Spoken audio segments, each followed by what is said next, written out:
Como ya se les ha mencionado, esta sesión vamos a evaluar lo que es emergencias psiquiátricas. Bien, es un tema bastante interesante, bastante del día a día de los médicos psiquiatras. Nosotros nos enfrentamos a estas emergencias constantemente, especialmente en estos momentos. Estoy laborando en el Hospital Rebagliati, donde cuenta con una área especializada en lo que es emergencias psiquiátricas, incluso diferenciada de la emergencia general. Es importante recalcar muchos de los aspectos que vamos a tratar el día de hoy. Vamos a tener una agenda, como ya ustedes asumo lo tienen, que lo participé a los organizadores del evento, en donde vamos a evaluar desde el punto de vista clínico todo lo que vamos a realizar hasta las consideraciones legales que implican lo que es la emergencia de salud mental. Bien, entonces vamos a iniciar. Eminentemente vamos a iniciar con lo que es el concepto de la emergencia psiquiátrica. Una emergencia psiquiátrica es un evento que va a poner en riesgo la vida de una persona o de su entorno, eminentemente desde el punto de vista de alguna alteración psiquiátrica, ¿no? La emergencia en sí, en general, en medicina, es tal cual, una situación que pone en peligro el riesgo de vida a la persona en menos de 24 horas, que debe ser solucionado en menos de ese tiempo y que la intervención debe ser inmediata. ¿Por qué? Porque pone en riesgo de vida tanto a la persona misma como a los demás. Ese es un concepto muy importante porque vamos a ver que incluso, por ejemplo, ahí podemos intervenir con problemas que son como las adicciones, en donde una persona está en consumo o en abstinencia, en donde el riesgo es tanto para la persona como para la familia, por la autoagresividad, por el tema del consumo mismo o por la heteroagresividad. ¿Qué vamos a hacer frente a un paciente que se encuentra en una situación de urgencia psiquiátrica? Eminentemente, enviarlo a un servicio de urgencias, de medicina de urgencias, y si es que hay la especialidad de psiquiatría. ¿Qué es lo que tenemos que resolver? ¿Qué es lo primero que tenemos que ver? Lo que tenemos que hacer es tener prioridades, especialmente en las características de la demanda, tanto del estado del paciente como del estado de la familia.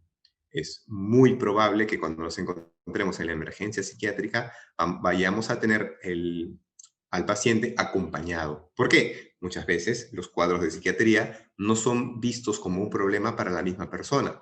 Como les había mencionado, por ejemplo, en el caso de las adicciones, muchas veces no hay lo que nosotros llamamos como conciencia de enfermedad. Otra cosa importante es que en algunos trastornos psicóticos, como lo que es la esquizofrenia, trastorno bipolar, trastorno autista, retraso mental, no tenemos lo que es conciencia de enfermedad, por lo cual las personas que acompañan al paciente son los que nos van a dar los datos más fidedignos respecto al motivo de consulta. ¿Qué debemos hacer? Eminentemente tenemos dos opciones. Si estamos en triaje, estamos frente a un paciente colaborador, frente a un paciente intranquilo o frente a un paciente agitado.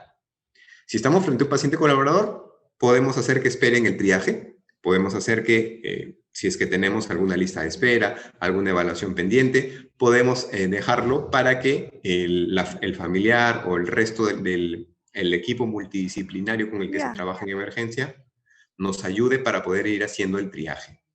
Si es que estamos frente a un paciente intranquilo, inestable, irritable, o frente a alguno que tenga, por ejemplo, mandato judicial, lo más importante en este momento es la vigilancia. Tenemos que hacerlo pasar dentro de las instalaciones de la emergencia y tener constante vigilancia de la conducta del paciente. Eminentemente, mientras pasemos a la siguiente etapa, que es un paciente agitado, esto es una urgencia prioritaria y que definitivamente va a acarrear una intervención inmediata. Ahora, una cosa muy importante es mencionar que es bastante lejana la posibilidad de que frente a una patología psiquiátrica con un paciente agitado, nos encontremos frente a un diagnóstico primario de una enfermedad mental. ¿A qué me refiero? Es cierto, un paciente psiquiátrico, por ejemplo, con esquizofrenia, nos va a dar un cuadro florido de agitación psicomotriz. Es cierto. Sin embargo, por ejemplo, una meningoencefalitis con características en lóbulo temporal nos va a dar alteraciones conductuales. Y esto va a ser evaluado eminentemente por las alteraciones conductuales y la familia y por el triaje que se le hace, va a ser derivado a la emergencia de psiquiatría. Sin embargo, el diagnóstico final no tiene nada que ver con una enfermedad primaria psiquiátrica, sino que, como les he mencionado, en este caso sería, por ejemplo, una encefalitis por herpes simple, que ataca principalmente a lo que es el lóbulo temporal, lo que finalmente va a dar alteraciones conductuales. Entonces es muy importante, y por eso lo he señalado en rojo, no es patognomónico de una patología psiquiátrica. No es que está agitado, ese es psiquiátrico. No necesariamente. Vamos a ver muchos otros casos en donde la agitación psicomotriz configura un signo o un síntoma y no es un diagnóstico psiquiátrico. Entonces es muy importante la evaluación de qué es lo que está causando esa agitación. Entonces, ya estamos en un servicio de urgencias, vamos a valorar un diagnóstico presuntivo y la resolución del mismo. ¿Cuáles son las pautas iniciales? Primero, como les había mencionado, la emergencia en sí. ¿Qué pone en riesgo la vida del paciente? ¿Hay autoagresividad? ¿Hay heteroagresividad? ¿Qué es lo que sucede con la terapéutica del paciente? ¿No? ¿Se debe esto a una patología orgánica conocida? Por ejemplo, se debe a consumo de cocaína, en donde hay eminentemente agitación psicomotriz. Si hay intoxicación aguda por cocaína, vamos a ver agitación psicomotriz. Si es que estamos frente a un cuadro orgánico, por ejemplo, algún tipo de demencia, que va a tener también alteraciones conductuales, agitación, heteroagresividad, ¿se trata primariamente de un cuadro psiquiátrico específico? ¿O es que debemos evaluar principalmente lo que es el riesgo de vida de la familia y del propio paciente? Otras patologías, por ejemplo, lo que es usualmente ya en personas menores de 18 años, en adolescentes, lo que es la anorexia o bulimia. El IMC es un dato muy importante, clave en lo que es el tratamiento y el internamiento de esta persona. Si tenemos un IMC muy bajo, eminentemente esta persona está poniendo en riesgo su vida. Aún así, no manifieste, tengo ganas de morir, pienso en la muerte, siento que no vale la pena seguir viviendo, etc. Ya vamos a ir viendo también una de las patologías muy importantes, que es la conducta suicida en lo que es la emergencia de salud mental. ¿Cuáles son los objetivos de la emergencia? 4 principales. Estabilizar el cuadro, establecer una hipótesis diagnóstica, no llegar a un diagnóstico definitivo. Ese no es el objetivo de una emergencia psiquiátrica. Excluir causas orgánicas. ¿A qué me refiero con orgánicas? Como ya les he mencionado, que no se deba a un, por ejemplo, delirium. ¿Qué es un delirium? Es un cuadro orgánico en donde, por ejemplo, los adultos mayores usualmente presentan agitación psicomotriz, insomnio, heteroagresividad, que se debe a alguna otra patología. Es un síndrome que lo que va a hacer es presentarse como un episodio psiquiátrico. Sin embargo, la causa, el origen de ello no es un trastorno psiquiátrico. Usualmente, los delirium se dan por infecciones tanto urinarias como respiratorias, por ejemplo. Entonces, tratada la neumonía, tratada la infección urinaria, el anciano vuelve a ser normal, no agresivo, no dice que le roban sus cosas, no quiere escaparse de casa. Y finalmente, el último objetivo de la emergencia psiquiátrica es encaminar el tratamiento a largo plazo. Se plantea un diagnóstico, se plantea una posibilidad de tratamiento y finalmente se plantea qué es lo que vamos a hacer de acá en adelante. Entonces, acá a grandes rasgos vamos a ver cómo es la evaluación del mismo. Lo primero, como ya les había mencionado, motivo de consulta. ¿Qué es lo que trae el paciente acá? Lo trae una agitación psicomotriz, lo trae la familia, lo trae él mismo viene manifestando algún tipo de idea, duda, consulta, etcétera. ¿Qué antecedentes somáticos y psiquiátricos tienen? Y hemos visto que es muy importante evaluar los antecedentes del paciente. Yo tengo una agitación psicomotriz, por ejemplo, y le doy, pongamos por abstinencia, y le doy algún medicamento que va a aumentar la abstinencia, va a disminuir la sensibilidad de los receptores cerebrales, voy a empeorar el cuadro. Entonces es muy importante hacer los antecedentes. Es una persona alcohólica, es una persona que tiene consumo de cocaína, es una persona que tiene ya el diagnóstico de trastorno bipolar, es una persona que tiene ya el diagnóstico de hipotiroidismo, Vamos a ver más adelante que, por ejemplo, cuadros orgánicos o somáticos como el hipotiroidismo pueden debutar como síntomas psiquiátricos. Otros, como el hipertiroidismo, también. El hipertiroidismo, como ya ustedes en algún momento habrán tratado, puede tener palpitaciones, sudoración, baja de peso, que se parece mucho a un problema de ansiedad o trastorno de pánico. Entonces, es muy importante evaluar los antecedentes del paciente. ¿Qué fármacos toma? Otro punto importantísimo, tanto la medicación habitual como la medicación que puede haberse añadido en esos últimos días. Hay consumo de tóxicos, la persona tiene consumo de sustancias regular, ha sido reciente, ha sido agudo, primera vez que prueba, es algo que tenemos que evaluar. Otro dato importantísimo es la exploración física. La exploración física, el examen físico, si bien es cierto, uno dice, pero es psiquiatra, no tiene por qué evaluarlo, basta con entrevistarlo. Falso. El psiquiatra tiene que estar entrenado para poder justamente determinar que no se encuentra frente a una patología orgánica. Como les había mencionado, si yo encuentro una paciente o un paciente que está desorientado, somnoliento, hablando de incoherencias, sin embargo, tiene dos cosas que me llaman la atención. Está con fiebre y rigidez de nuca. Eminentemente, el psiquiatra, al poder examinar a este paciente, al hacerle la segue, al hacerle el movimiento de cuello, al tomarle la temperatura, los signos vitales, va a establecer que estamos frente a una meningitis. Y como meningitis, a pesar de tener síntomas psiquiátricos, no necesariamente configura un cuadro psiquiátrico. Estamos frente a una enfermedad que va a ser tratada con antibióticos de amplio espectro y que va a ser tratada por neurología o medicina interna, no por la especialidad de psiquiatría. Por más que venga desorientado, hablando incoherencias, diciendo que le han raptado los aliens, etc. Luego de la exploración física, vamos a la exploración psiquiátrica básica. En emergencia no podemos tratar todo lo que es el psicopatológico. ¿Qué es el psicopatológico? Es todo el examen mental que hacemos los psiquiatras en la evaluación, desde lo que es la ectoscopía, lo que nosotros observamos del paciente, cómo describimos su forma de presentarse, su conducta, cómo se encuentra vestido, cómo se manifiesta entre nosotros, el lenguaje que tiene, el pensamiento, la forma del pensamiento, el contenido del pensamiento, alteraciones de la percepción, alteraciones en, por ejemplo, percepción, que lo que es alucinaciones auditivas, visuales, gustativas, etcétera. Luego de ello, cómo está el ánimo, cómo está el afecto, cómo está la conducta, cómo está la psicomotricidad. Todo ello, eminentemente, en los puntos más importantes son los que vamos a evaluar, eminentemente frente a los signos principales que han motivado la consulta. Ya teniendo todos estos pasos previos, vamos a tener una orientación diagnóstica. Por ejemplo, trastorno ansioso depresivo, intento de suicidio, agitación psicomotriz, que son 3 de los grandes grupos que tratamos en la emergencia de salud mental.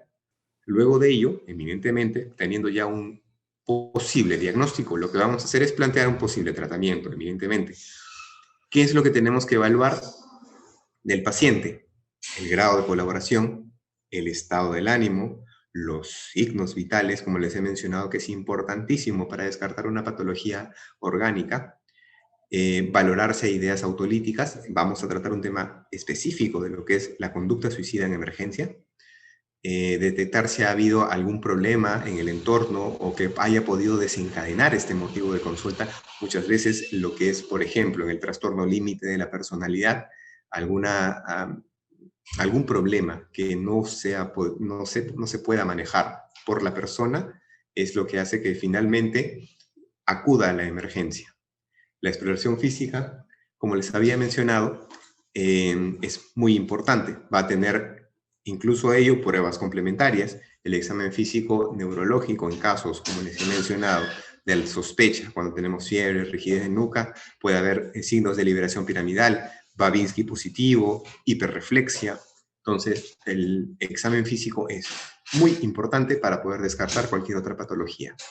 ¿Cuáles son los componentes de la evaluación? Como les he venido mencionando, los más importantes, la historia clínica, el examen físico, el examen mental y después de ello, lo que es accesorio, los exámenes de laboratorio, y los exámenes, o bueno, la entrevista con el familiar, ¿no? El motivo de consulta. ¿Qué es lo que vamos a ver durante la evaluación del paciente psiquiátrico en la emergencia? Justamente son estos que ven en la pantalla. El soporte familiar es un tema importantísimo. ¿Por qué? Si nos encontramos frente a un paciente que tiene, por ejemplo, esquizofrenia, le damos la medicación, la toma, se recupera, sale de alta. ¿Qué vamos a hacer después?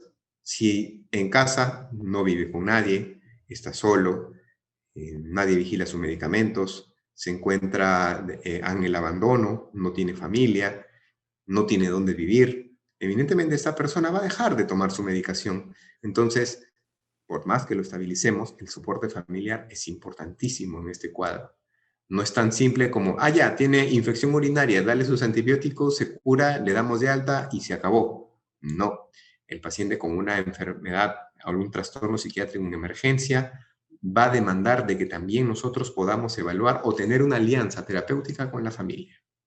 Vamos a ver, como les he mencionado, cuáles son las características más importantes que me van a decir, hey, estamos frente a un cuadro que no es específicamente psiquiátrico, que se presenta como un trastorno psiquiátrico, se presenta con síntomas psiquiátricos, pero no es una enfermedad psiquiátrica. El inicio abrupto, agudo, eminentemente nos habla de un cuadro no psiquiátrico. ¿A qué me refiero? Ayer estaba bien, doctor. Hoy día ha comenzado a decir disparates. Hoy día, ayer, normal. Ayer estaba orientado, lúcido. Hoy día, la mitad del cuerpo no le funcionaba. Ayer le funcionaba. Cuadro netamente orgánico. Primer episodio. Cuando estamos frente a un primer episodio, una de las cosas más importantes a las cuales estamos entrenados los psiquiatras es para descartar algún tipo de patología orgánica. La edad avanzada, también muchísimos de los cuadros psiquiátricos, trastorno depresivo, trastorno bipolar, esquizofrenia, autismo, retraso mental, casi la gran mayoría de los trastornos psiquiátricos inician antes de los 20, 30 años. Eso quiere decir que si yo tengo un debut de un episodio psicótico de una persona que dice que lo persigue la mafia, que le quieren hacer daño y que tiene 50 años y jamás en la vida ha tenido estos cuadros, eso me hace dudar de que sea, por ejemplo, esquizofrenia. Es muy probable que se trate de otro cuadro.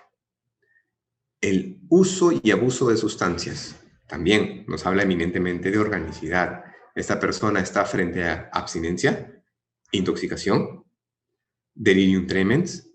Vamos a ver. Las alucinaciones no auditivas, vale decir, toda alucinación no auditiva me hace sospechar de lo que es organicidad. Usualmente los trastornos psiquiátricos, como les he mencionado, el trastorno bipolar, la esquizofrenia, dan síntomas como alucinaciones auditivas. Entonces, si el paciente me dice, doctor, yo veo cosas, veo al demonio, veo cosas chiquititas, personas que están caminando por ahí por las esquinas, es muy probable que se trate de una enfermedad no psiquiátrica. Los síntomas neurológicos, también.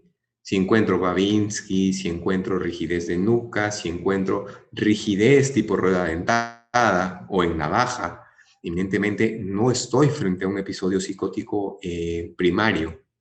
Puede que tenga síntomas psicóticos, claro que sí, pero no es esquizofrenia, no es trastorno bipolar. O una señal de organicidad, por ejemplo, en el examen mental o en el examen físico. Cualquiera de ellos, pues eminentemente nos va a orientar a esto. ¿Qué es lo que vamos a hacer frente a la entrevista? La gran mayoría de los dos casos más frecuentes son dos, el paciente suicida y el paciente psicótico. Frente al primer grupo, el paciente suicida, se debe indagar sobre estas ideas, se debe preguntar y hacer un diagnóstico lo más fino posible frente al estado mental de la paciente o del paciente en ese momento. El preguntar por las ideas suicidas no va a aumentar la ideación suicida, no va a aumentar la probabilidad de que cometa suicidio. Vamos a averiguar qué es lo que está pasando en el contenido del pensamiento. Como ya les he mencionado, en el examen mental, dentro de lo que es pensamiento, dentro de la evaluación del pensamiento, tenemos alteraciones del curso, de la forma y del contenido del pensamiento. Son tres formas distintas de abordar el pensamiento y que finalmente uno de ellas, que es el contenido del pensamiento, puede tener ideas suicidas. ¿Qué tan marcadas son esas ideas? ¿Qué tantas veces lo ha intentado? ¿Lo ha llegado a hacer? ¿Solo lo ha pensado? ¿Hay ideas pasivas de muerte? Por ejemplo, la vida sería mejor si yo no existiera. No te está diciendo, me quiero matar, pero sí está diciendo, si yo muriera, las cosas serían mejor. Mi familia le iría bien. No es una idea suicida patente, pero sí es una idea suicida subliminal. El otro espectro, el otro gran grupo de pacientes que vamos a tratar en la emergencia psiquiátrica es el paciente psicótico. Es de fundamental importancia, como les he mencionado, determinar si es que estamos frente a una psicosis funcional, vale decir primaria o psiquiátrica, versus alguna psicosis orgánica. La orgánica, por delirium, por demencia, por encefalitis, por meningoencefalitis, por encefalitis misma, etc. En el primer grupo, como les había mencionado, vamos a evaluar el paciente suicida, que es un tema importantísimo en la emergencia de psiquiatría. No podríamos hablar de emergencia psiquiátrica si es que no evaluamos un paciente con ideación suicida. Entonces, como ya les he mencionado, ¿qué es lo que vamos a hacer? Elaborar una historia clínica completa. Luego de ello, vamos a hacer lo que es la valoración de riesgo. Hay múltiples escalas, múltiples formas de poder evaluar qué tan riesgoso es este paciente. Incluso, ni siquiera sin necesidad de aplicar a escalas, tenemos 4 características que son muy importantes en un paciente. ¿Ha tenido antecedentes de ideación suicida o de conducta suicida? Si es sí, bandera roja. Esta persona tiene riesgo suicida. ¿Es varón? Bandera roja. Esta persona tiene alto riesgo suicida. ¿Es joven? Bandera roja. Es alto riesgo suicida. Y la cuarta, ¿es soltero o no tiene alguna religión o no tiene un grupo social? Alto riesgo suicida. Esos son los 4 grupos más frecuentemente asociados a riesgo suicida. Importante recalcar en este caso, probablemente hay alguna pregunta alrededor, pero en frecuencia las mujeres intentan más el suicidio, sin embargo, los hombres lo intentan menos, pero lo consiguen más. Vale decir, la letalidad del método que utilizan los hombres suele ser más fuerte. Por ejemplo, sobredosificación de medicación o ingesta de alcohol con alguna sustancia es muy frecuentemente visto en pacientes mujeres. Todo lo contrario, uso de armas de fuego o lanzarse de algún piso determinado de un edificio se ve más en varones. Entonces ahí ya yo tengo que determinar, ¿este paciente es de alto riesgo o de bajo riesgo? Si es de bajo riesgo, no necesito hospitalizarlo, voy a tratarlo farmacológicamente y también voy a darle tratamiento ambulatorio, evidentemente. Si estamos frente a alto riesgo, esta persona se hospitaliza. No hay nada que hacer. Ya les he mencionado las 4 banderas rojas frente a lo que es alto riesgo suicida. Incluso, un dato interesante, personal de salud es un punto a favor para alto riesgo suicida. En lo que es el tratamiento farmacológico, dentro del tratamiento está la psicoterapia, la terapia familiar y hospital de día. Hospital de día se refiere a lo que es terapias de la misma persona que va a estar acompañada de otro grupo de personas que también tienen patologías similares o que puedan estar muy relacionadas, que puedan compartir experiencias respecto a ello. Es muy importante, como les digo, esta situación. El hablar del suicidio no va a generar más ideación suicida. Todo lo contrario, la persona con ideas suicidas se va a sentir escuchada. El otro grupo grande que les había mencionado es el paciente psicótico. ¿Qué es lo primordial antes de ver cualquier cosa en el paciente psicótico? Garantizar la seguridad de la persona, del personal de salud, del personal de vigilancia, etc. Garantizar la seguridad de todas las personas que están alrededor de este paciente, incluso de él mismo. Luego de ello, luego de asegurarnos, incluso nosotros mismos como profesionales de la salud y incluso al vigilante, vamos a ver, ¿está en agitación? 2 opciones. Sí, listo, manejo de agitación. Sujeción mecánica, eminentemente en ese momento nada más. o contención farmacológica, ya vamos a ver cuáles son los fármacos que más se utilizan en la emergencia psiquiátrica, o contención verbal. Es una persona que me va a escuchar, que va a poder entenderme lo que yo le digo, va a poder escucharme, va a poder calmarse cuando yo le mencione las cosas por las que estamos pasando. Estamos en una emergencia psiquiátrica, ¿me va a poder escuchar? Sí, excelente. Basta con contención verbal. No se puede. Contención química, farmacológica. No se puede. Contención mecánica. Ese es el último punto. Y es muy importante en este punto tener el consentimiento informado de la familia. Y eso lo vamos a ver en lo que es las consideraciones legales de la emergencia psiquiátrica. No está en agitación. Bien, me da un tiempo para pensar, ¿estamos frente a una causa orgánica o frente a una causa primariamente psiquiátrica? Si es que no es una causa orgánica, eminentemente vamos a tener que evaluar y nosotros en la emergencia de psiquiatría dilucidar. Estamos frente a un paciente suicida, frente a un paciente psicótico, un trastorno bipolar, un retraso mental, un consumo de alcohol, etc. Y si es una causa orgánica, eminentemente en un hospital de nivel alto deberíamos interconsultar al médico internista o al médico que corresponda, al neurólogo, al endocrinólogo, si es, por ejemplo, una crisis tiroidea que se va a presentar con agitación, palpitaciones, sudoración, heteroagresividad incluso, o impulsividad marcada. Pero ¿cómo vamos a resolver esto? Tratando la tormenta tiroidea. Entonces, no lo va a evaluar el psiquiatra, lo va a evaluar el endocrinólogo.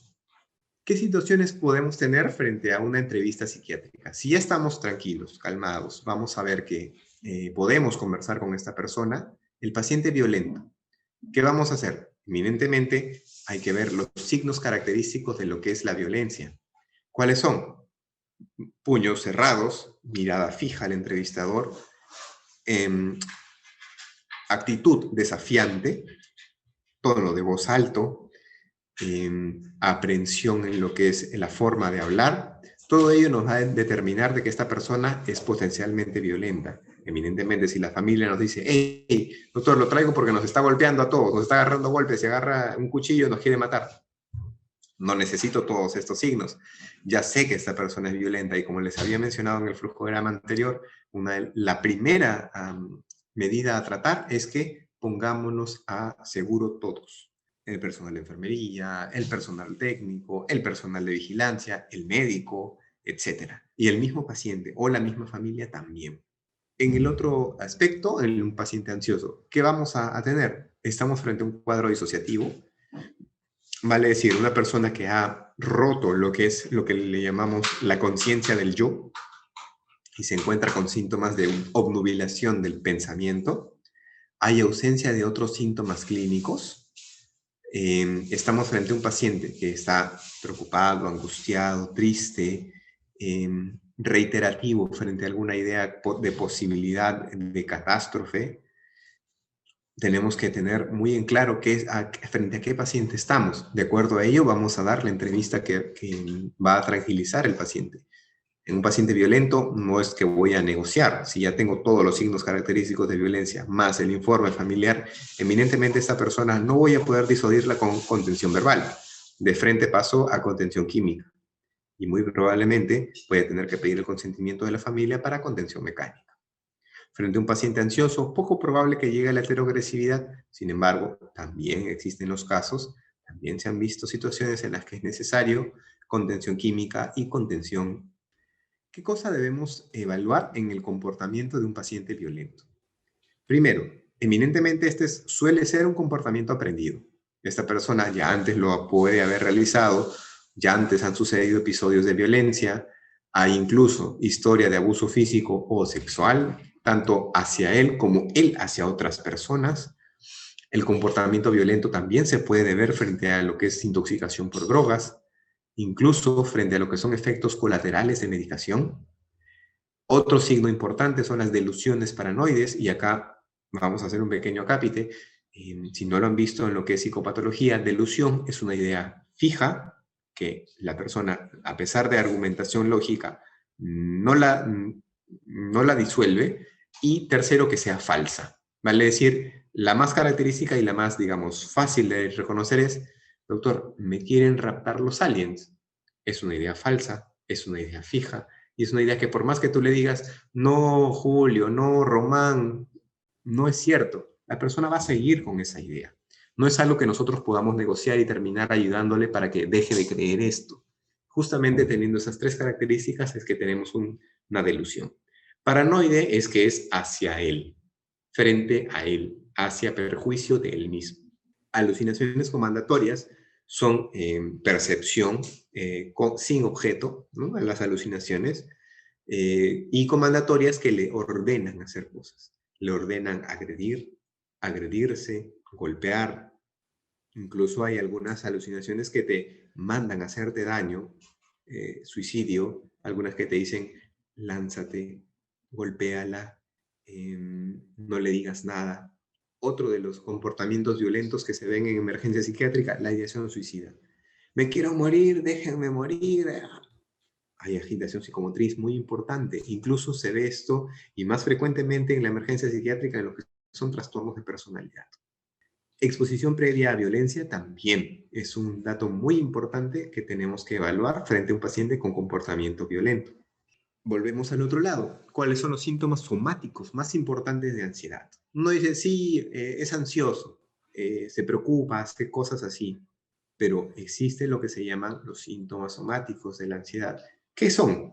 Son síntomas físicos que son equivalentes ansiosos. Vale decir, no, doctor, yo no soy ansioso, yo no estoy preocupado, no estoy pensando en nada, solo que siempre estoy con un dolor de cuello horrible, ¿sí? Me duele la espalda, siempre ando contracturado, pero no soy ansioso, no, no, no. O a veces tengo palpitaciones, pero, o me tiembla el ojo, pero no, yo no sufro de ansiedad.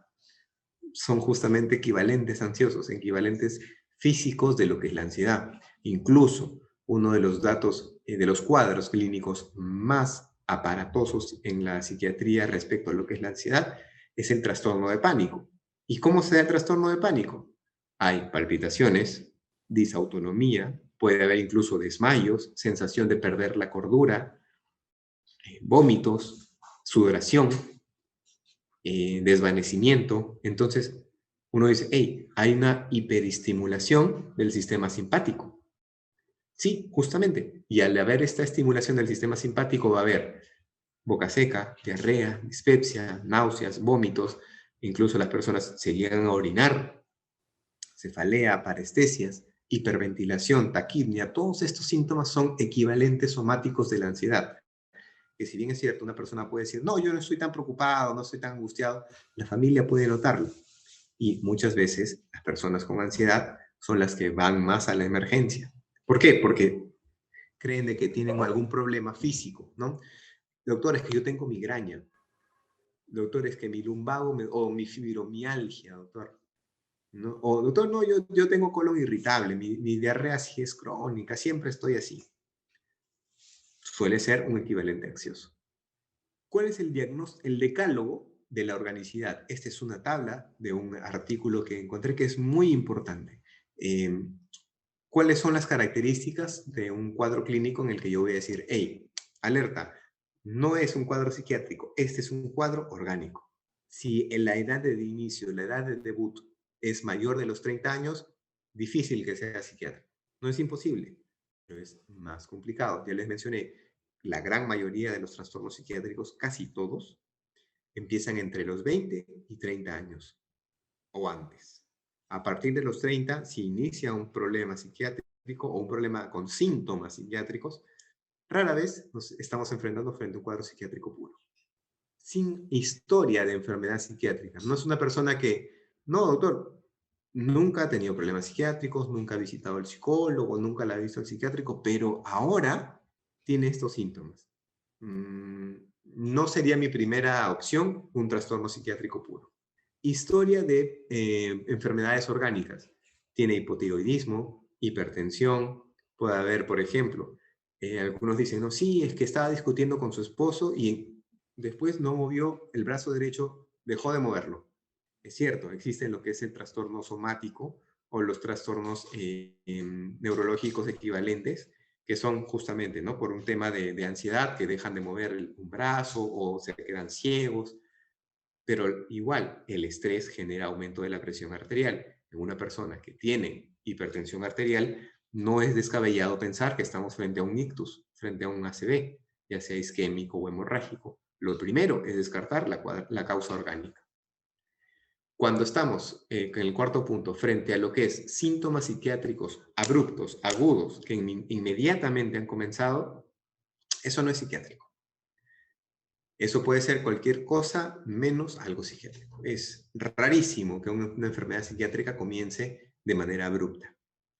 Si hay confusión, alucinaciones no auditivas, como dice ahí el texto, visuales, desorientación en tiempo, espacio o persona, poco probable que sea un diagnóstico de psiquiatría. Incluso uno de los temas más fuertes, por así llamar, o de las enfermedades más discapacitantes en psiquiatría, que es la esquizofrenia, estos pacientes igual están orientados en tiempo, espacio y persona. Tú le dices, ¿dónde estamos? En el hospital. ¿Qué día estamos? Tal fecha. ¿Cómo te llamas? Tal. Orientado en tiempo, espacio y persona. Y le preguntas, ¿por qué estás acá? Ah, doctor, porque la mafia me quiere raptar, me quieren llevar los aliens. Pero está orientado en tiempo, espacio y persona. Difícil, si es que hay alteración en lo que es conciencia del yo, en la orientación particularmente, frente a un cuadro psiquiátrico. Signos vitales alterados, pues es eminentemente no es un cuadro psiquiátrico, especialmente si es que estamos frente a lo que es aumento de la temperatura, arritmias. eh, es cierto que puede haber taquicardia o palpitaciones o hiperventilación en cuadros psiquiátricos, pero cuando estamos frente a cuadros orgánicos es muy probable que también tengamos eso. Entonces la diferenciación es parte de la pericia del médico internista o del médico psiquiátrico, del médico psiquiatra, perdón. Cuando hay alguna enfermedad orgánica ya específica, ¿no? Como el notorio mi tío tiene diabetes y también tiene demencia, y hace 3, 4 días nos dice de que le hemos robado, que nos quiere pegar porque le queremos quitar la casa. Estamos frente a un cuadro demencial, ¿no? No es un cuadro netamente psiquiátrico puro. Ya sabemos que esa es la forma de cómo evoluciona la demencia. Cuando hay alteraciones o fluctuaciones en los síntomas psiquiátricos, hoy día está como que parece esquizofrénico, mañana parece bipolar, pasado mañana parece depresivo, el día siguiente nuevamente esquizofrénico, al quinto día parece una persona normal. Los trastornos psiquiátricos suelen ser duraderos en el tiempo mientras dura el cuadro clínico. No deberían variar tanto. Cuando hay pobre respuesta al tratamiento o cuando hay efectos adversos graves al tratamiento psiquiátrico, las drogas psiquiátricas, también sospechemos que estamos frente a un cuadro orgánico. Incluso hay un tipo de demencia que es la demencia de Pick, por ejemplo, en donde si le damos antipsicóticos, porque esa persona dice, yo veo cosas, me hacen daño, me quieren perseguir, etcétera. Hay alucinaciones, hay síntomas psiquiátricos. Basta que uno le dé antipsicóticos, este cuadro empeora y el pronóstico de la persona empeora. Entonces, no solamente, ya tiene alucinaciones, dale antipsicótico, y ya está. ¿No? Como ya hemos mencionado, vamos a diferenciar los cuadros sintomáticos psiquiátricos cuando hay pobre concentración, distraibilidad, déficit de memoria, aprensión, agitación, disminución de la libido, insomnio, anorexia, apatía y astenia, son síntomas característicos de un síntoma psiquiátrico de origen psiquiátrico. Todo lo contrario, cuando hay problemas orgánicos, podemos tener, desde el punto de vista neurológico, dolor de cabeza, síncope, parestesias, vértigo, tremor, calambres, tetania, fatiga, etcétera. Todos los que ven ahí. Todos son síntomas que pueden estar manifestándose, por ejemplo, en este caso, de la ansiedad. Todos ellos son síntomas de ansiedad. Hay personas eminentemente que te van a dar más los síntomas psiquiátricos. Están así, sí, doctor, tengo todo eso. Hay otras personas que dicen, no, doctor, yo vengo porque tengo la boca seca, serostomía, y dolor abdominal. Uno dice, al gastro. No necesariamente. Este es un artículo muy interesante en donde evalúa las emergencias psiquiátricas y cómo tratarlo frente a los diagnósticos orgánicos. Todos esta lista de medicamentos, todos pueden causar síntomas psiquiátricos. Todos ellos, ¿eh? Está estudiado y está probado que todos ellos te pueden dar problemas o síntomas psiquiátricos en una emergencia de salud mental. Doctor, que yo estoy tomando AINES, por ejemplo, ¿no? Yo estoy tomando AINES y hace 3, 4 días está tomando AINES mi tío porque le dio COVID y ahora ha comenzado a decir cosas, que lo están persiguiendo, que le quieren hacer daño. Hay que sospechar de que puede ser un cuadro secundario a los antiinflamatorios no esteroideos. Que doctor, le han dado cicloserina porque él toma tratamiento, por ejemplo, para tuberculosis multidrogo resistente. Ajá, la cicloserina, por dar un ejemplo nada más, tiene 10 al 20% de casos de psicosis y de trastornos de ansiedad que se pueden presentar en una emergencia. Entonces el paciente viene ansioso, agitado, y dice, este es psiquiátrico. No, puede ser secundario al uso de cicloserina. Puede ser secundario al uso de hormona tiroidea. Puede ser secundario al uso de incluso de algunas drogas neurológicas. L-dopa, dopaminérgicos, anticolinérgicos, que incluso los podemos dar frente a, por ejemplo, Parkinson. Incluso la L-dopa, es característico para el Parkinson mismo, da síntomas psicóticos. ¿Por qué? Porque actúa en los receptores dopaminérgicos. ¿Cuáles son los receptores dopaminérgicos? De los que en la vía mesolímbica, en el cerebro, son los que generan, los que fabrican las alucinaciones auditivas, visuales, etc. Entonces, acá les dejo toda esa lista para que vean que muchísimos, y eminentemente no es solamente esta, muchísimas drogas pueden dar síntomas psiquiátricos. Entonces, vamos a ver ahora síntomas psiquiátricos que resultan de una enfermedad orgánica. Acá en la columna vamos a ver psicosis, depresión, manía, ansiedad, alteraciones conductuales, déficit cognitivo y alteraciones en el nivel de conciencia. Todos ellos síntomas psiquiátricos que se van a ver en la emergencia. Y en la primera columna, enfermedades somáticas, enfermedades físicas, no psiquiátricas. Hay deficiencia, por ejemplo, de vitamina B12. Puede tener psicosis, puede tener depresión, puede tener manía, puede tener ansiedad. Uno interesante, el síndrome de Wernicke-Korsakoff puede dar cualquiera de todos los síntomas que están ahí. Todos esos síntomas psiquiátricos, va a venir una paciente o un paciente psicótico, con síntomas depresivos, maníaco, ansioso, con déficit cognitivo, y dice, este es psiquiátrico. No, puede ser Wernicke-Korsakoff. Puede ser un cuadro de hiponatremia, un cuadro de hipernatremia. Es Cushing, es Addison, es hipertiroidismo. Podría ser. Igual, puede ser un problema de insuficiencia cardíaca. ¿Qué puede dar? Psicosis. La misma medicación incluso de la insuficiencia cardíaca también. Ansiedad. Doctor, no puedo estar echado. Tengo que estar sentado o cuando duermo con almohadas y estoy preocupado, no puedo dormir. Este es ansioso. Lo mandas a su casa con su tratamiento antidepresivo, ansiolítico. ¿Y qué haces con la insuficiencia cardíaca?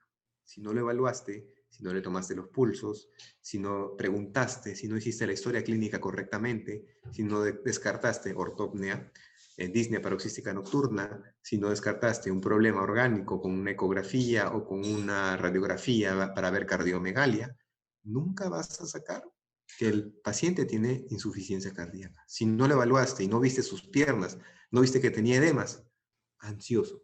Por eso viene la emergencia, porque está ansioso. Vemos que es muy importante tanto la historia clínica como el examen físico para poder determinar frente a qué cuadro estamos. Enfermedades inflamatorias, en lo que es justamente en la consecuencia, uno de los que es más interesante, las consecuencias de la fiebre reumática, especialmente en niños, el síndrome de Pandas, que es como un tipo de trastorno obsesivo compulsivo en niños, puede dar varios síntomas psiquiátricos.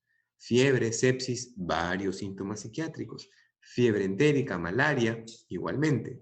Enfermedad de Lyme, VIH, todas ellas, incluso neoplasias, pueden dar síntomas psiquiátricos. Eso es algo que debe quedar muy claro. En una emergencia psiquiátrica, estás tú ahí y evalúas al paciente. Como les he mencionado, una de las cosas más importantes que hay que determinar es, ¿realmente estamos frente a un cuadro psiquiátrico? Estamos frente a un cuadro psiquiátrico. Estamos con agitación, paciente suicida, paciente ansioso. ¿Cómo lo vamos a abordar? Manejar la seguridad y establecer tanto una posibilidad diagnóstica como un planteamiento terapéutico. Bueno, estos son más, simplemente para que vean cómo es qué tanto tenemos que nosotros evaluar, qué tanto tenemos que estar seguros del diagnóstico psiquiátrico, enfermedades neurodegenerativas, demencia vascular, enfermedad de Huntington, Parkinson, intoxicación por pesticidas, epilepsia. Las epilepsias, por ejemplo, en los estados positales van a tener alucinaciones auditivas, visuales, y no decir, ah, ya, no, esquizofrenia. No, es el posictal de la epilepsia. El que tiene que tratarlo es pues, el neurólogo. Claro, las alucinaciones auditivas, visuales, si hay alteración conductual, lo va a tratar el psiquiatra en la emergencia. Pero el trastorno de fondo, para que no siga teniendo las alucinaciones, es detener o disminuir la frecuencia de las crisis epilépticas. ¿Y cómo voy a hacer eso? Apoyándome de un médico neurólogo, de un médico internista. Como les había mencionado, una de las características, una de los temas más importantes en evaluación en la emergencia psiquiátrica es el paciente suicida. ¿Qué podemos decir de ello? Hay varias opciones. Puede ser frente a una conducta instrumental. ¿Qué significa? Que es una conducta potencialmente autolesiva. No es raro de escuchar, sí, es que estaba muy preocupada, estaba angustiada, estaba molesta y me tomé un paracetamol y dos clonazepams. La pregunta es, ¿usted lo hizo con qué intención? Importante dar preguntas abiertas, ¿no? Si tú le dices, ¿qué? ¿Pero lo hizo con intención de matarse? Eso es respuesta sí, no. La idea es preguntar con qué intención lo hizo. Ah, yo quise tal cosa. Yo quise, por ejemplo, llamar la atención. Yo quise molestar a mi primo. Yo quise molestar a mi novio. Yo quise matarme. Es importante no direccionar las respuestas de la persona. Eso es algo que en la entrevista psiquiátrica desde el primer año de la residencia de psiquiatría nos enseñan.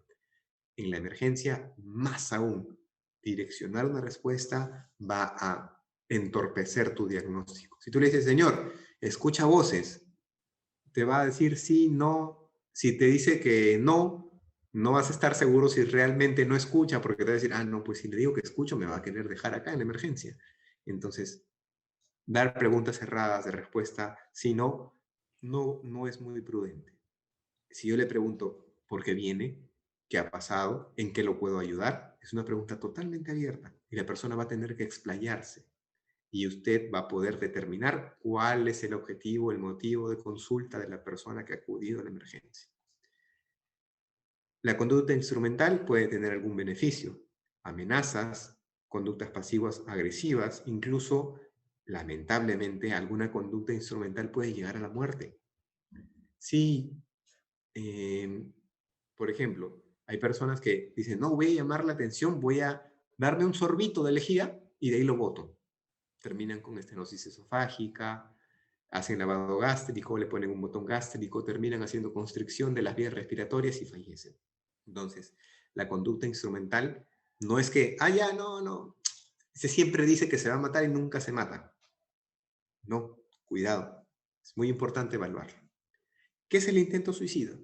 El intento suicida eminentemente es una conducta que potencialmente va a poner en peligro el de riesgo de vida a la persona. Sin embargo, el resultado es no mortal, diferente eminentemente de lo que es el siguiente concepto. ¿Qué va a pasar? La persona estaba provocando su muerte. Puede provocar o no lesiones. No hay personas que dicen, no, sí, yo tenía la intención realmente de matarme. No lo consiguió, no lo pudo hacer, finalmente no falleció, pero eso ya es un intento suicida. Y eso es algo que tenemos que evaluar en la emergencia.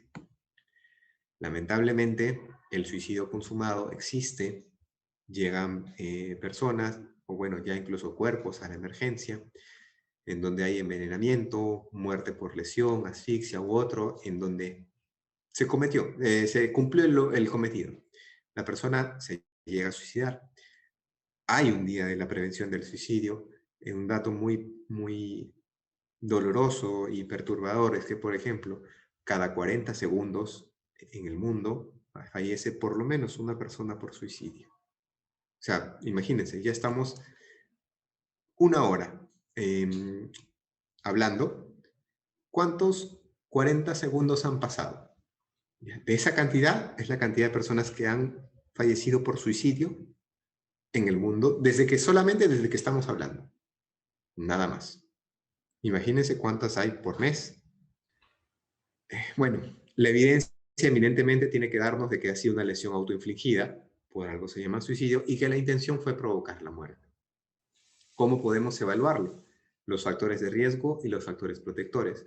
Los factores de riesgo ya los hemos evaluado, los factores protectores son todo lo contrario.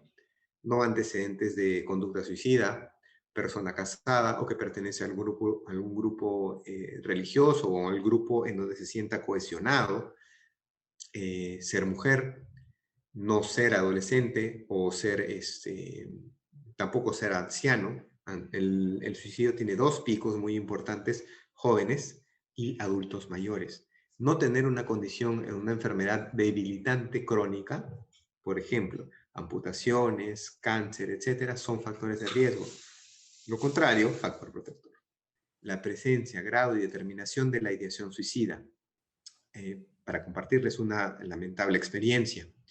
Durante las labores que realizo, me mandan una interconsulta a un paciente con aparente ideación suicida. Entonces yo dije, bueno, vamos a evaluarlo. El paciente intubado con fractura de cadera, fractura de mandíbula, fractura de brazo, fractura de pierna, de hueso cigomático. Yo, hey, está incluso en ventilación. ¿Por qué llaman al psiquiatra? Al psiquiatra. Es que el reporte es que se lanzó del 8º piso, doctor. Cuando podamos evaluar contenido del pensamiento, por favor, llámenme para poder evaluar.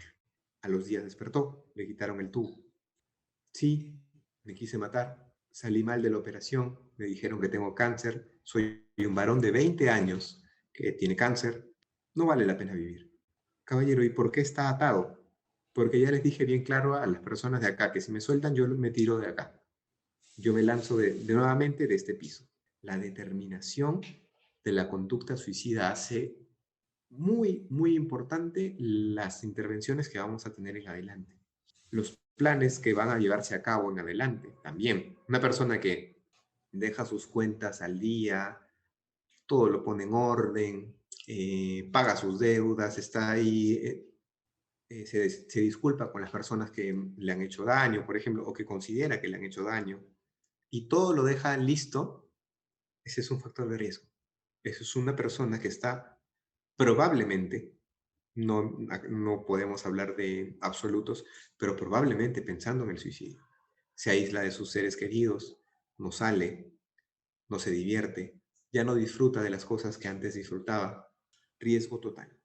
Otro de las cosas importantes a considerar es la accesibilidad a herramientas potencialmente letales.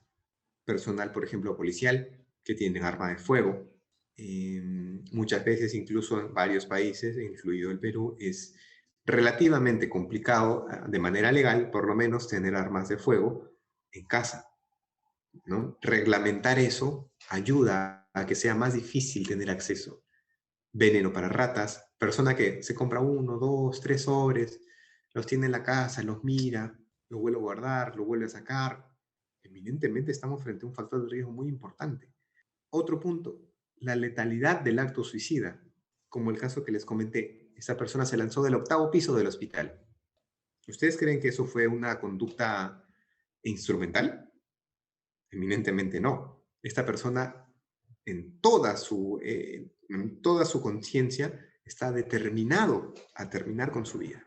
Si me dicen, no, es que se lanzó del segundo para el primer piso y trató de aterrizar con el hombro, la espalda y no se hizo daño, es diferente.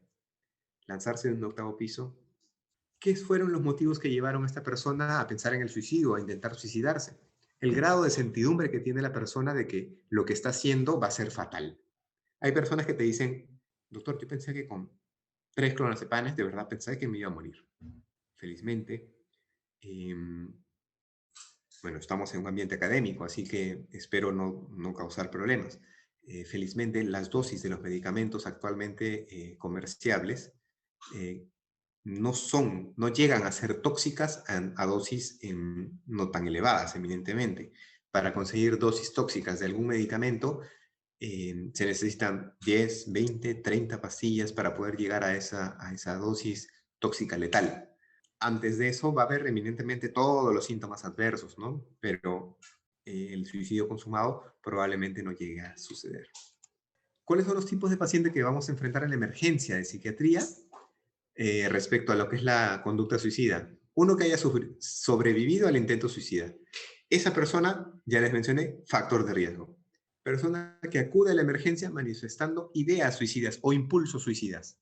Otra persona muy importante. En este caso, nada más que hacer que internarlo.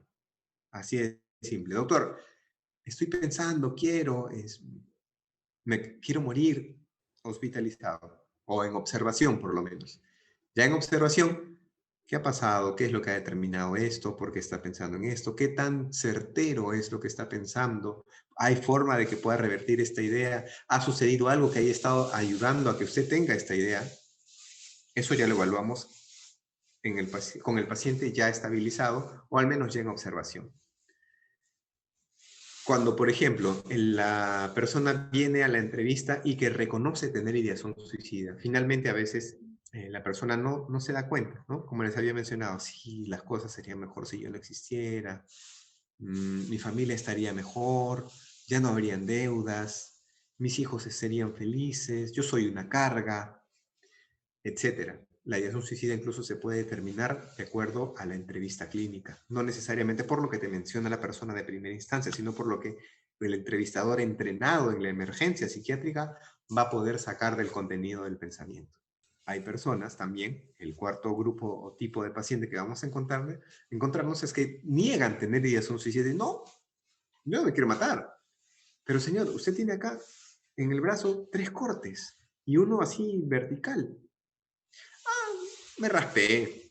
Estaba cortando la cebolla y me corté. Señor, pero en el otro brazo también tiene. En las piernas también tiene. Bueno, pues no, uno se cae, se hace daño. Hay personas que te van a negar la ideación suicida. Y ahí es muy importante la entrevista del familiar.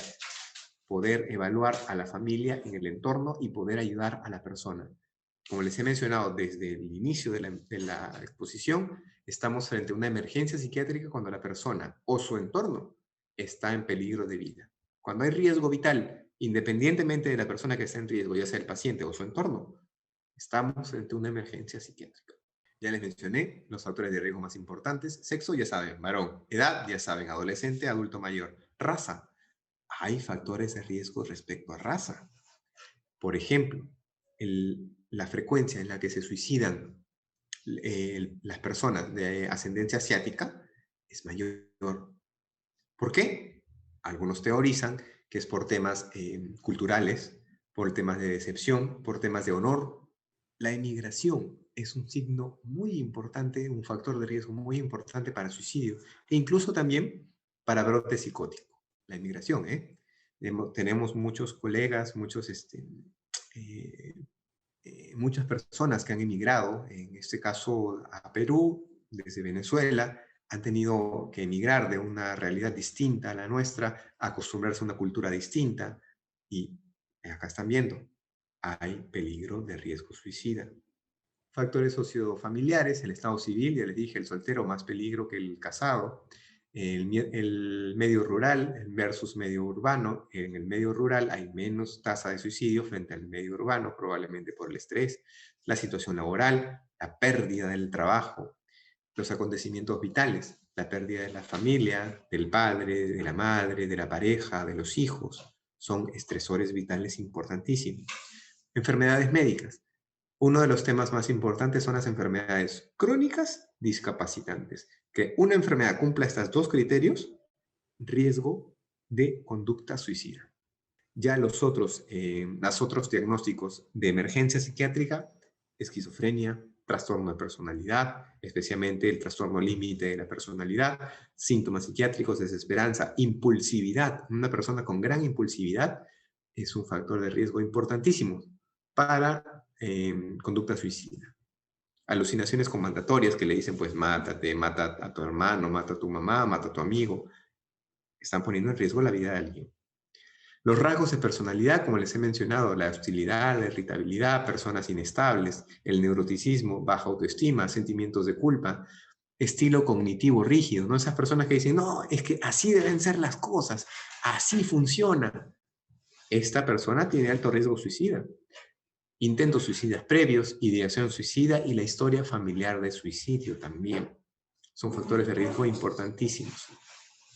¿Cuáles son los factores protectores? el embarazo, pertenecer a un grupo religioso, la religiosidad, independientemente del grupo religioso al que uno pertenezca, presencia de niños en casa, estrategias de afrontamiento frente a situaciones adversas, una buena red de apoyo, mantener una relación médico-paciente bastante saludable, hospitalizaciones previas que sea voluntaria o involuntaria, remisión al domicilio, vale decir, estar en casa y después del alta, decir, hey, ya, vamos a vigilarte en casa, vamos a mandarte a una enfermera, un médico, para que te pueda evaluar en casa, para ver cómo te estás desenvolviendo, es un tema importantísimo. El otro punto es, si hay ideación suicida inmediata, no hay nada que hacer. El primer punto, hospitalización, no hay de otra. Y ahí vamos a ver más adelante, puede ser voluntaria o involuntaria. Hay consideraciones legales importantes en ello. ¿Cuándo voy a hospitalizar al paciente? Cuando hay intención suicida, cuando la conducta suicida persiste, cuando las circunstancias psicológicas y vitales lo permiten y cuando los recursos personales y sociofamiliares son escasos. Todos ellos signos de que tengo que dejar por lo menos en observación a esta persona. Elevado grado de impulsividad, escasa conciencia de enfermedad, poco apoyo familiar, poco control externo. Cuando uno requiere incluso una hospitalización involuntaria, es preferible incluso que el paciente acepte voluntariamente el ingreso. Como ya vamos a mencionar en adelante, existen incluso demandas a las que nos podemos enfrentar si es que no hacemos una buena evaluación. La persona puede decir, hey, yo no quise entrar, me raptaron, nadie firmó por mí, ese señor me quiso hacer daño, me quiso raptar y fue contra mi libertad como persona. Si no hemos evaluado correctamente, si no tenemos una alianza terapéutica con la familia, podemos ir presos. ¿Qué hacemos con la remisión a domicilio? Si es que una persona tiene bajo riesgo suicida o la intencionalidad o la gravedad de sus intentos es baja, podemos darle de alta. Si tenemos un buen apoyo familiar, está cuidado, tiene familia que lo ayuda, que constantemente lo va a ver, podemos darle de alta. El paciente en breve periodo de tiempo mejora los síntomas, mejora los cuadros, puede ir de alta. Si se opta por tratamiento farmacológico, la familia está pendiente de ello, lo ayudan, le dan la medicación y eminentemente no van a no van a dispensar de algún medio letal que pueda, pues, utilizar la persona con conducta suicida. Recomendaciones especiales. Primero, como les había mencionado, toda amenaza de suicidio se tiene que tomar en serio. En este caso, como dice el adagio, más vale pecar por exceso que por defecto. El suicidio puede afectar a todo tipo de personas. Ese que parece muy fuerte, ese que parece muy seguro, ese que parece que no le pasa nada, ese que es duro como piedra, también puede tener ideas suicidas, también puede deprimirse. Preguntar sobre la intencionalidad suicida no es potenciar la suicidalidad. Evidentemente, ya hemos conversado, tenemos que evaluar la intención suicida, tenemos que evaluar el riesgo suicida y para ello la persona capacitada tiene que evaluar al paciente. La intervención en crisis no tiene la finalidad de convencer al paciente. Uno terminando de evaluar no va a determinar, ya, esta persona ya no se va a matar, ya lo convencí de que no lo haga. Ese no es el objetivo de la emergencia psiquiátrica. El objetivo es determinar alto o bajo riesgo suicida. Y de ahí, plan terapéutico. En la emergencia no voy a convencerlo de que no, ¿sabes qué? Vale la pena vivir, mejor quédate acá, mira, tienes hijos, tienes familia. Convencerlo o tratar de convencerlo no es el objetivo de la emergencia. El psiquiatra puede ayudar, sin embargo, muchas veces el entorno familiar, eh, el personal de enfermería, el psicólogo nos van a ayudar en la intervención psicoterapéutica del paciente. Entonces, no es solamente, ya, yo soy psiquiatra y ya está, yo soy todista y yo lo hago todo y ya resolví y soy lo mejor. No. En psiquiatría, como probablemente en cualquier otra especialidad de la medicina, y en cualquier emergencia, el equipo multidisciplinario es el que nos va a ayudar a poder resolver los grandes problemas. En este caso, la conducta suicida es un problema gravísimo. Aprender a reconocer y controlar hostilidad, inseguridad, impaciencia para poder intervenir de la manera más adecuada. Si yo tengo un paciente que es eminentemente hostil, como ya les he mencionado, paso de lo que es contención verbal, a contención química y a contención física. Nada más. Y obviamente, hey, familiar, tú, en este momento tu familiar se encuentra en agitación psicomotriz, probablemente no sea consciente de sus actos y eso tiene que evaluarlo el psiquiatra. Tú das el permiso para que se le ponga la medicación, para que se le trate y si es que fuera necesario hacer contención física. Sí, excelente. No, vamos a tener que, si es que nosotros, como especialistas en la emergencia psiquiátrica, vemos alto riesgo suicida, incluso podemos llegar a pedir la evaluación del fiscal o perito que diga, el doctor está diciendo que se quede. Usted, ¿por qué no desea firmar? Por tal motivo. Bien, fiscal llega, se hace un acta, se va a casa y en ese momento, solo ahí, el profesional está libre de acciones legales. Antes de eso, no, antes de eso, ya, no, llévatelo, ya, no quiere nada, que se vaya, pues que no moleste. Ahí podemos tener implicancias legales importantes. ¿Qué vamos a poder hacer para prevenir conducta suicida? Estar entrenados.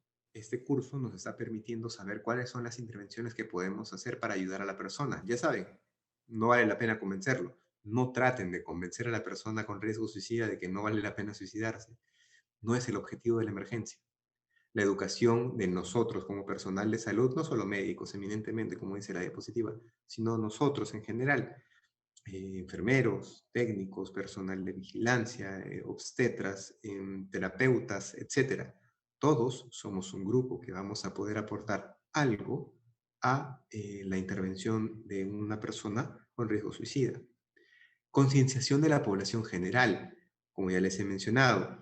No es que, no, es que el hombre no llora. Estamos reprimiendo sentimientos. No, es que la mujer cuando está triste, en vez de llorar, ríe. ¿Qué sentido tiene? Si estás triste, llora. Si estás alegre. Medidas de prevención basadas en el cribado de poblaciones de riesgo. Como les he mencionado, si estamos frente a una población de riesgo o banderas rojas, esta persona tiene alto riesgo suicida. Y ya nos ha sucedido acá en la emergencia de psiquiatría. Varón, médico, con VIH, vino una vez. Intentó recibir medicación. Se le dio. Vino una tercera vez. Se le dijo que tenía que esperar a que haga efecto la medicación y se fue. Vino una tercera vez y dijo que no podía más. Lamentablemente, no hubo una cuarta vez. Esta persona llegó a tener lo que llamamos y ya conceptualizamos como suicidio consumado. Se nos pasó a todos.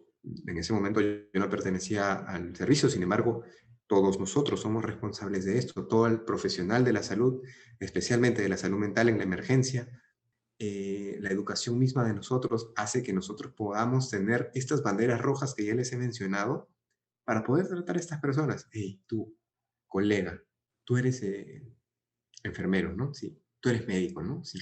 ¿Estás pensando en la muerte? ¿Sientes que sería mejor no vivir? Sí. Somos población de riesgo. Todos nosotros estamos bajo mayor estrés. Entonces, una mano amiga nos va a ayudar mucho. Vamos a la parte farmacológica. Probablemente esto le guste a muchas de las personas en lo que respecta al tratamiento. En la contención, ya les dije, la primera contención, contención verbal. No sucede, no se puede contención química. ¿Con qué? Inicialmente, como ven en la primera parte, benzodiazepinas, clonazepam o diazepam. Ahí tienen las dosis. Puede ser vía oral o puede ser intramuscular. ¿Cuándo opto por la vía intramuscular? Cuando hay agitación psicomotriz o cuando la angustia es severa. ¿Cuáles son estos medicamentos? El clonazepam y diazepam probablemente ya los conozcan, como ya les he mencionado, son benzodiazepinas, son ansiolíticos y relajantes. ¿Qué es el haloperidol? El haloperidol es un antipsicótico de primera generación. Este antipsicótico va a ayudar a disminuir la agitación psicomotriz. No solamente ayuda a lo que es a disminuir la psicosis o las alucinaciones, sino también a tranquilizar a la persona. Antes, los antipsicóticos eran llamados neurolépticos o tranquilizantes mayores.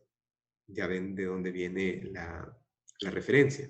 La ciprasidona es un antipsicótico atípico, vale decir, de segunda generación o más moderno que el haloperidol, y que también se da en vía intramuscular. En el Perú tenemos estas dos presentaciones de 5 y 20 miligramos, de 5 de haloperidol, 20 de ciprasidona.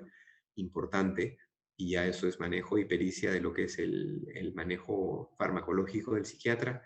Ciprasidona tiene efectos adversos, por ejemplo, en lo que es sistema cardiovascular, alteración del intervalo QT, eh, bradiarritmias. El haloperidol tiene, por ejemplo, lo que le llamamos el síndrome neuroléptico maligno, que configura otro cuadro de emergencia. O sea, estamos resolviendo una, ya se resolvió la agitación, pero ahora está con fiebre, disautonomía y rigidez.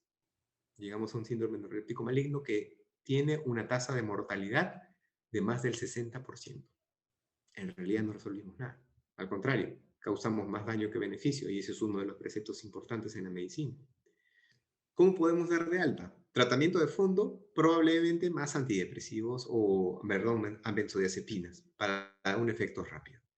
Al alta, citas próximas, rápidas, compañía permanente y tener un número telefónico a la mano para poder contactarse y o acercarse a la emergencia de salud mental en cualquier momento. Si es que aplicamos todos ellos en la emergencia y no vemos resolución, la idea persiste, la ideación suicida persiste, hay intentos suicidas previos o hay escaso soporte social, bien claro está ahí, internamiento. No hay más. No hay de que, vamos a pensarlo, vamos a dudarlo, oye, sí, que mejor ven mañana a ver qué pasa, ven otro turno. Cuando hay tolerancia a las benzodiazepinas, me olvidé de mencionarlo, hay impulsividad o síntomas psicóticos, risperidona, quetiapina y olanzapina son antipsicóticos de segunda generación, como la ciprasidona, solamente que estos vienen en presentación de vía oral. La preferencia de utilizar vía oral o intramuscular, en verdad va a depender de la colaboración del paciente. Hay estudios que han demostrado que la eficacia, digamos, qué tan rápido o qué tan mejor le va a ir a la persona tomando vía oral o intramuscular, pues no hay mucha diferencia, ¿eh? Así que si es que se puede optar por la vía oral, mejor. Vamos a poner los escenarios. Estamos frente a un paciente agudo, a un paciente agitado y violento. Está en agitación psicomotriz, el cuadro es muy intenso y no acepta vía oral. Como les he mencionado, haloperidol. Una de las pautas importantes, 2 ampollas intramuscular y repetir a la hora o a los 30 minutos si es que se precisa. Hay dosis tope de haloperidol, así que no vamos a dolarizar al paciente, es una práctica muy antigua que ya no se utiliza. El Sinogan es la levomepromacina de 25 miligramos, es un antipsicótico sedativo, vale decirlo, va a dormir rápidamente. Es una opción también combinarla con el haloperidol. Cuando estamos frente a un cuadro moderado o que acepta vía oral, vamos por vía oral. ¿Cuál? Ya les he mencionado, olanzapina, risperidona, quetiapina, cualquiera de los tres, de acuerdo al criterio clínico. Cuando estamos frente a un estado subagudo, ya no una emergencia en sí, sino que una urgencia. Igual, podemos optar por antipsicóticos en vía intramuscular o incluso algunos de liberación prolongada. ¿Cuáles son ellos? Por ejemplo, el decanoato de haloperidol, que se pone cada 30 días, o el decanoato de flufenacina, que se puede poner cada 15 días. ¿Cuáles son los efectos secundarios del tratamiento psiquiátrico? Cuando uno pone alguna medicación, como personal de salud tiene que saber qué efectos da en el cuerpo, cuál es la dosis mínima, la dosis máxima, la dosis tóxica, hay tolerancia, qué va a pasar en el cuerpo de la persona, qué factores están importantemente relacionados con la enfermedad de la persona, va a interaccionar con alguna medicación que recibe, esta persona tiene insuficiencia cardíaca, respiratoria, pulmonar, renal, hepática, va a pasar por vía del primer paso. Hay alteraciones en los citocromos para la metabolización del mismo medicamento. Va a poder eliminar en la persona este fármaco, no va a poder. Todas estas características que les he mencionado tienen que estar clarísimas para una persona que está diciendo, este es el medicamento que yo quiero darle. ¿Cuáles son los síntomas, los efectos secundarios más comunes? Si yo le pongo, por ejemplo, a un paciente haloperidol, síntomas extrapiramidales, ¿qué son esos? Síntomas tipo parkinsonismo, temblor, rigidez, marcha, marcha a cortos pasos, llamada festinante. Puede haber también incluso alteraciones en lo que es el termorregulador, como les he mencionado, el síndrome neuroléptico maligno en el hipotálamo. La farmacocinética de los antipsicóticos es muy importante. Va por tres vías principalmente: la vía mesolímbica, mesocortical, la tuberoinfundibular y la nigroestriatal. Aquí les he puesto un pequeño esquema en donde vamos a ver cómo es que la psicosis en sí trabaja. Va por todas esas vías. ¿Y cuál de ellas es la que genera la psicosis? Usualmente, la hiperactivación de la vía mesolímbica es la que genera las alucinaciones auditivas. ¿Qué otros signos puede ver? Tóxicos e eutimizantes. El valproato, el litio, carbamazepina, topiramato y la motrigina son estabilizadores del ánimo. ¿Pueden darse en una emergencia psiquiátrica? Claro que sí, pero depende de en qué cuadro estemos, la condición del paciente, qué estamos tratando, la necesidad de un fármaco en este momento o la necesidad, por ejemplo, simplemente de una escucha activa, en el caso de un, por ejemplo, trastorno límite de la personalidad. Vamos a finalmente ver lo que son los aspectos médico-legales de lo que es la emergencia psiquiátrica. Vamos a ver lo que es el tratamiento involuntario, cuando la persona se fuga y cuándo puedo aplicar contención mecánica. Todos ellos eminentemente tienen que ver con lo que es el consentimiento informado. Es importante tener esto en cuenta en una emergencia psiquiátrica. ¿Por qué? Pues uno, porque la persona a la que estamos tratando es un ser humano. Merece el respeto y toda la consideración que nosotros podamos tener con él o ella. Segundo, aparte de estar tratando con seres humanos, también vamos a protegernos nosotros como profesionales de la salud. El artículo 27 de la Ley de Salud Mental menciona la hospitalización como una opción excepcional, revisable periódicamente y solo cuando los beneficios son mayores que los riesgos podemos hospitalizar a una persona por el tiempo estrictamente necesario. Miren cómo lo pone. En la misma Ley de Salud Mental lo pone así: excepcional, revisable, solo cuando los beneficios son mayores y por el tiempo estrictamente necesario. Vale decir, no es que ya lo meto y ¡pum!, se quedó ahí de por vida. La Ley de Salud Mental actualmente en el Perú lo que hace es que favorece lo que es la desinstitucionalización de las personas con trastornos mentales. Vale decir que se reinserten rápidamente a la sociedad y que no se queden en los manicomios antes llamados y que no vuelvan a insertarse en una sociedad donde se les necesita, donde en compañía de la familia pueden seguir haciendo una vida. La Ley de Salud Mental habla del internamiento, que es antes de la hospitalización, lo que les estaba mencionando de que quede en observación. ¿Cuándo es? Queda en emergencia psiquiátrica por un periodo no mayor de 12 horas. Esto está en la Ley de Salud Mental del Perú. Eso quiere decir que yo en 12 horas tengo que determinar, ¿esta persona se queda o se va? ¿Está en peligro de vida él o su familia o no lo está?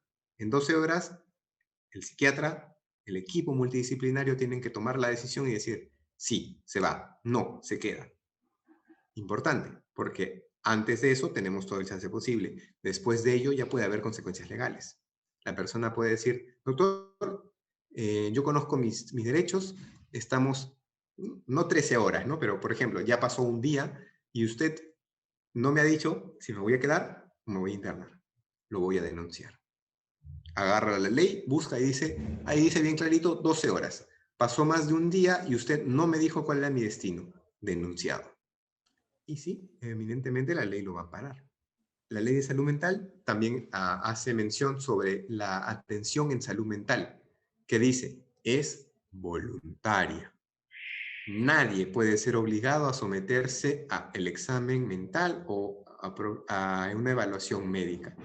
Solamente se exceptúan dos casos: emergencias psiquiátricas, nuestro tema actual, y segundo, cuando tenemos consentimiento informado de una emergencia de un familiar. Vale decir, si es que tenemos el consentimiento informado de la persona que trae al paciente, cuando tenemos desconexión con la realidad, la persona no está en sus cabales y tenemos el consentimiento informado, no hay problema. Podemos evaluar a la persona aún sin su consentimiento, aún sin que la persona lo desee.